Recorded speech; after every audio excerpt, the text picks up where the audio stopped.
The third warning sign that your marriage could be in trouble is that you have poor boundaries. No one just wakes up and decides they're going to have an affair or that they're going to wreck their life with an addiction. These things happen one little step, one compromised boundary at a time. That's so true. And people end up in a place that they never dreamed or imagined that they would end up.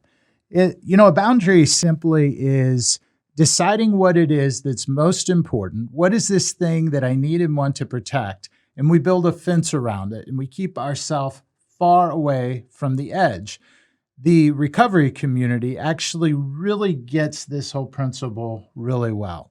So a person who's a recovering alcoholic, even if they've not had a drink in years, is still very much in touch with the reality that they could end up back in that place if they put themselves in the wrong situations and environments. And the reason is that they are very focused on protecting their sobriety. Yeah, they'll do stuff like not going to bars, obviously, but I've actually known someone who changed their route to work to where they're not even driving by bars because it's that tempting. And they take that great of a measure to protect their sobriety. And that takes humility and wisdom.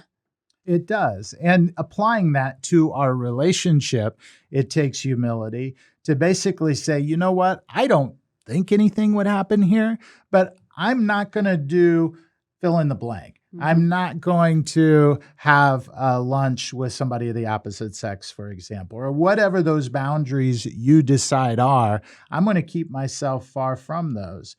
So it takes wisdom, it takes humility, and it also takes a level of self-awareness, a level of what is the wise thing for me to do. And then the second thing is, what does my spouse feel comfortable with in this moment? Yeah. And that's where the humility comes in, that if Derek's uncomfortable with me being friends with an old boyfriend on Facebook, then I'm going to unfriend them. My relationship is much more important than hurting their feelings. And a lot of people, that's hard to do. But it's the wise and healthy thing to do to protect the marriage. The next warning sign that your marriage could be in trouble is that you don't trust your spouse.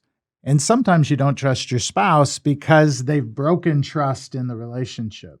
Yeah, if there's been an affair, then no, you're not going to trust your spouse. And it would be foolish to trust right away. That has to be built over time.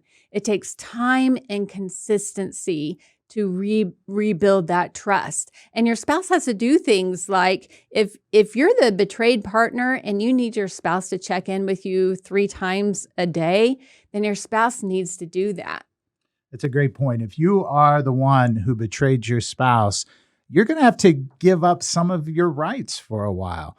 I've worked with people and known people who would come to work every day and take a picture of the office building showing I'm here. They are demonstrating time and time again, I am where I say I'm going to be. And that consistency over time builds trust. But you've got to be in it for the long haul. You've got to be willing to give them what they need, even when it feels like, I can't believe we're still talking about this. It happened 4 months ago. Get over it. You can't be like that, or your spouse will not heal the way that they need to. That's right. Research actually shows that it takes an average of 2 years to heal from an affair. And that's 2 years working with a therapist. So it takes a long time. And the person that betrayed their spouse just has to be really patient.